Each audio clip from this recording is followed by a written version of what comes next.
যুদ্ধৰ ভয়ংকৰ প্ৰভাৱ পৰিছে এতিয়া বিমান খণ্ডত। নমস্কাৰ, স্বাগতম ষ্টুডিঅ'ত মই প্ৰাঞ্চল। বিমানৰ উৰণ বাতিল কৰা হৈছে বহু প্ৰান্তত। কিয়? কাৰণ ইন্ধনৰ অভাৱনীয় মূল্য বৃদ্ধি হৈছে যুদ্ধৰ ফলত। দুগুণলৈ দাম বৃদ্ধি পাইছে। 28 ফেব্ৰুৱাৰীৰ পৰা যুদ্ধ আৰম্ভ হৈছিল, 33 দিন অতিক্ৰম কৰিছে।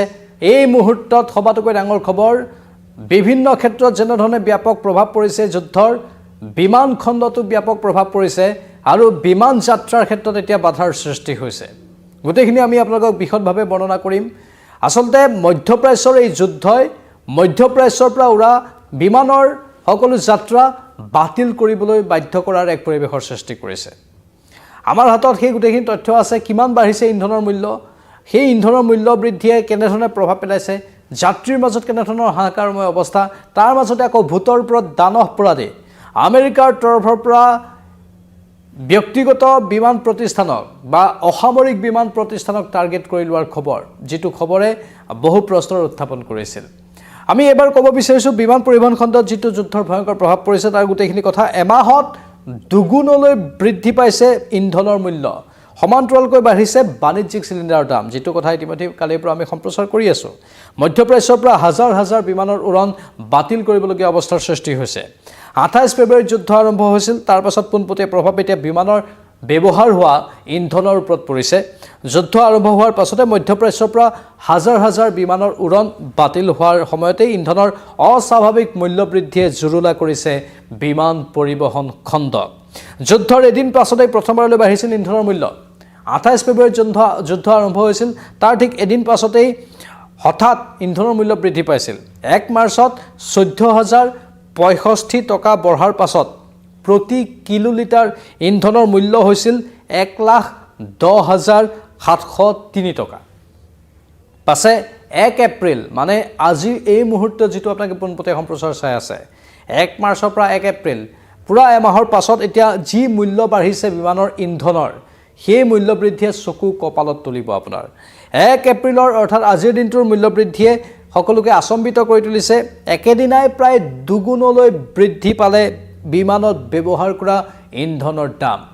এটা দিনতেই দুগুণলৈ বৃদ্ধি পাইছে। বৰ্তমান প্ৰতি কিলোলিটাৰত জেট ইন্ধনৰ মূল্য হ'লগৈ 2,07,000 টকা। ইয়াৰ পূৰ্বে 1,10,703 টকা আছিল, এতিয়া হ'লগৈ 2,07,000 টকা। ইতিহাসত প্ৰথমবাৰলৈ এনে ঘটনা সংঘটিত হৈছে য'ত 2 লাখ টকা অতিক্ৰম কৰিছে প্ৰতি কিলোলিটাৰ ইন্ধনৰ মূল্য। ইতিহাসত আগতে এনেকুৱা হোৱা নাছিল। এই 2026টোৰ প্ৰথম এই 3টা মাহ যথেষ্ট প্ৰত্যাহ্বানমূলক হৈ পৰিছে। এই মধ্যপ্ৰাচ্যৰ যুদ্ধখনে মানুহৰ জীৱন এক প্ৰকাৰ ভাৰাক্ৰান্ত কৰাৰ আশংকা প্ৰকট কৰিছে। বাণিজ্যিক চিলিণ্ডাৰৰ দামো বৃদ্ধি পাইছে, সেইখিনি কথা কৈছোঁ আমি। কিমান বাঢ়িছে সেই সংখ্যাটো জনাম। শ্বেয়াৰ মাৰ্কেট ক্ৰেছ হৈছে, সেই কথাও আপোনালোকে জানে। আৰু আন কেতবোৰ ব্যৱসায়িক খণ্ডত, উদ্যোগ খণ্ডত ব্যাপক প্ৰভাৱ পৰিছে, কাৰণ ইউৰোপৰ বহু উদ্যোগ বন্ধ কৰিবলগীয়া অৱস্থাৰ সৃষ্টি হৈছে। এই চেপা উত্তেজনাটো, এই ভয়ংকৰ চেপা উত্তেজনাটোৱেই সকলোৰে মাজত চিন্তাৰ সৃষ্টি কৰিছে আৰু কিমান দিন থাকিব এই যুদ্ধ বা এই যুদ্ধৰ যিটো চেপা উত্তেজনা, সেই চেপা উত্তেজনাই বিশ্ব বজাৰত অতি বেয়া প্ৰভাৱ পেলাব। এতিয়া ক'ব বিচাৰিছোঁ যে ইতিহাসত প্ৰথমবাৰলৈ 2 লাখ টকা অতিক্ৰম কৰিছে প্ৰতি কিলোলিটাৰ ইন্ধনৰ মূল্যই। হাজাৰ হাজাৰ বিমানৰ উৰণ বাতিল হৈছে, যাৰ ফলত লগতে ইন্ধনৰ এনে ভয়ংকৰ মূল্য বৃদ্ধিত কঁকাল ভাগি গৈছে বিমান পৰিবহণ সংস্থাসমূহৰো। বিমানৰ উৰণৰ ক্ষেত্ৰত, বিমান চলাচলৰ ক্ষেত্ৰত এতিয়া বাৰে বাৰে চিন্তা কৰিবলগীয়া হৈছে এই বিমান পৰিবহণ সংস্থাসমূহে। ইফালে বিমানত ব্যৱহাৰ হোৱা ইন্ধনৰ লগতে 1 এপ্ৰিলৰ পৰা যিহেতু দেশজুৰি বাণিজ্যিক চিলিণ্ডাৰৰ মূল্য বাঢ়িছে, আমি ভাৰতবৰ্ষতো বাণিজ্যিক চিলিণ্ডাৰৰ দাম বঢ়াৰ খবৰ জনাইছোঁ। গুৱাহাটীত যদি আমি চাবলৈ যাওঁ, একেদিনাই 218 টকা বাঢ়িল হোটেল ৰেষ্টুৰাঁত ব্যৱহাৰ হোৱা বাণিজ্যিক চিলিণ্ডাৰৰ দাম। অৱশ্যে বহুকেইখন ৰেষ্টুৰাঁই, বিশেষকৈ গুৱাহাটীত আমি দেখিবলৈ পাইছোঁ, বহুকেইখন ৰেষ্টুৰাঁই বিশেষ পদক্ষেপ গ্ৰহণ কৰি খৰিৰ আশ্ৰয় লৈছে। বহু ৰেষ্টুৰাঁত এতিয়া বাণিজ্যিক চিলিণ্ডাৰ ক্ৰয় নকৰা পৰিৱেশ, তেওঁলোকে ক্ৰয় নকৰে আৰু, বা ক্ৰয় কৰিবলৈ প্ৰথমে চেষ্টা কৰিছিল, পোৱা নাছিল, এতিয়াতো দামো বাঢ়ি গ'ল। এতিয়া তেওঁলোকে খৰিৰ আশ্ৰয় লৈছে আৰু খৰিত জুই জ্বলাই তেওঁলোকে খাদ্য ৰান্ধিছে আৰু সেয়া গ্ৰাহকক বিক্ৰী কৰিছে। এনে এক পৰিস্থিতি পাইছেহি যে খৰিৰ আশ্ৰয় ল'বলগীয়া হৈছে এতিয়া এই ৰেষ্টুৰাঁসমূহৰ স্বত্বাধিকাৰীয়ে কাৰণ বাণিজ্যিক চিলিণ্ডাৰৰ অভাৱ হৈছিল প্ৰথমে এতিয়া মূল্য বৃদ্ধি হৈছে মূল্য বৃদ্ধি কিমান হৈছে গুৱাহাটীত যদি আমি চাবলৈ যাওঁ একেদিনাই 218 টকা বাঢ়িল বাণিজ্যিক চিলিণ্ডাৰৰ দাম পূৰ্বে গুৱাহাটীত এটা বাণিজ্যিক চিলিণ্ডাৰৰ দাম আছিল 2081 টকা আৰু 1 এপ্ৰিলৰ পৰা আজিৰ যেটো মূল্য বৃদ্ধি হৈছে তাৰ পাছত গুৱাহাটীত একোটা বাণিজ্যিক চিলিণ্ডাৰৰ দাম হ'ল গৈ 2299 টকা 33 দিনত ভৰি দিয়া এই পশ্চিম এছিয়াৰ যুদ্ধৰ ম্যাদ বাঢ়িলে ইয়াতকৈ ভয়ংকৰ সৃষ্টি হ'ব পাৰে পৰিবেশৰ ইয়াতকৈ ভয়াবহ পৰিস্থিতি আপোনালোকে হয়তো দেখা পাব পাৰে এয়া মাত্ৰ আৰম্ভণিহে এই দিনকেইটাতে 33 দিনতে যুদ্ধৰ ফলত গোটেই বিশ্বৰ ককাল ভাগি গৈছে বহু দেশৰ অৱস্থা অতি শোচনীয় হৈ পৰিছে আৰু যুদ্ধ যদি দীঘলীয়া হৈ থাকে ইয়াতকৈ ভয়ংকৰ অৱস্থা হৈ গৈ থাকিব তাৰ মাজতে আকৌ আমেৰিকাই ভোটৰ ওপৰত দানৱ প্ৰদি অসামৰিক বিমান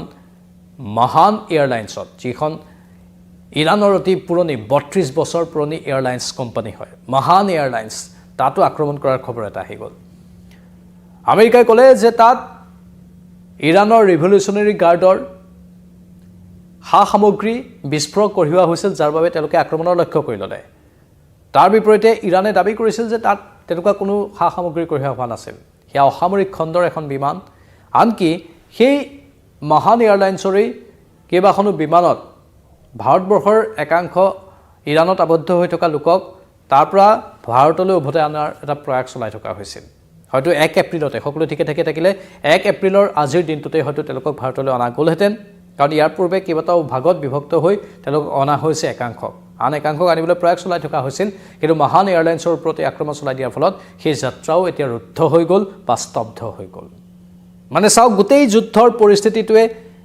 সকলোতেতো প্ৰভাৱ পেলাইছে বিমান পৰিবহণতো ব্যাপক প্ৰভাৱ পেলাইছে বিমান পৰিবহণ এতিয়া এক প্ৰকাৰ বিমান পৰিবহণৰ ককাল ভাগি গৈছে আৰু বহু বিমানৰ উৰণ বাতিল কৰিবলগীয়া অৱস্থাৰ সৃষ্টি হৈছে আৰু টিকটৰ দাম বৃদ্ধি পোৱাৰ আশংকা প্ৰকট হৈ পৰিছে ইতিমধ্যে টিকটৰ দাম বাঢ়িছে আপুনি যদি বিমানৰ ইন্ধনৰ দাম বঢ়া মানে বিমানৰ টিকটৰ দাম বঢ়া মানে পোনপটীয়াকৈ যাত্ৰীৰ ওপৰত মাধমাৰ যাত্ৰীয়ে এতিয়া অধিক টকা ভৰি বিমানৰ টিকট ক্ৰয় কৰিব লগা হ'ব আৰু বিমানৰ যাত্ৰা পুনৰ দুৰ্লভ বা অতি কঠিন হৈ পৰাৰ আশংকা প্ৰকট হৈ পৰিছে কাৰণ ইতিহাসত প্ৰথমবাৰলৈ বিমানৰ ইন্ধনৰ মূল্যই 2 লাখ টকা অতিক্ৰম কৰিছে প্ৰতি কিলোলিটাৰত আৰু এইটোৱেই এটা ইংগিত দিছে যে হয়তো অহা কেইবা মাহলৈ বিমান যাত্ৰা বহুত কষ্টসাধ্য হ'ব বহুত টকা ভৰি বিমান যাত্ৰা কৰিব লগা হ'ব পাৰে তেনেধৰণৰ আশংকা প্ৰকট হৈ পৰিছে এই ক্ষেত্ৰত আপোনালোকৰ মতামত কি আপোনালোকে কোনটো অঞ্চলৰ পৰা আমাৰ এই পোনপটীয়া সম্প্ৰচাৰ চাই আছে আপোনালোকে বিশ্বৰ এই যি অৱস্থা সেই অৱস্থাক লৈ কিমান চিন্তান্বিত মূল্য বৃদ্ধিক লৈ আপোনালোক কিমান চিন্তান্বিত মূল্য বৃদ্ধি আপোনাক কেনেধৰণে কুঙা কৰিছে আপোনাক ব্যক্তিগতভাৱে কেনেধৰণে প্ৰভাৱ পেলাইছে সেই গোটেইখিনি কথা আমাৰ ফেচবুক আৰু ইউটিউব দুয়োটা প্লেটফৰ্মৰ কমেণ্ট বক্সত কমেণ্ট কৰি জনাব পাৰে এই দুয়োটা প্লেটফৰ্ম কেৱল আপোনালোকৰ বাবে আমি খুলি ৰাখিছোঁ আমাৰ সন্মানীয় দৰ্শকসকল তেওঁলোকৰ মতামত অতি জৰুৰী আৰু সন্মানীয় দৰ্শকসকলে বহু সুস্থ দিহা পৰামৰ্শও দি থাকে সেই দিহা পৰামৰ্শবোৰ আমি সময়ে সময়ে লৈ থাকোঁ সেই আপোনালোকৰ মতামতবোৰ দি থাকক এই বিষয়টোৰ ক্ষেত্ৰত আপোনালোকৰ কি মতামত আমি সেইখিনি নিশ্চয় পৰৱৰ্তী সময়ত ভালদৰে চাম ভালদৰে পঢ়িম আপোনালোকৰ মতামতবোৰ সদায় গুৰুত্বপূৰ্ণ আমি প্ৰথমৰ পৰাই কৈ আহিছোঁ সেইবাবে সেই মতামতবোৰ দি থাকিব এয়া আছিলে এই মুহূৰ্তৰ পোনপটীয়া সম্প্ৰচাৰ আৰু আহিম বহুকেইটা বিশেষ বিষয় লৈ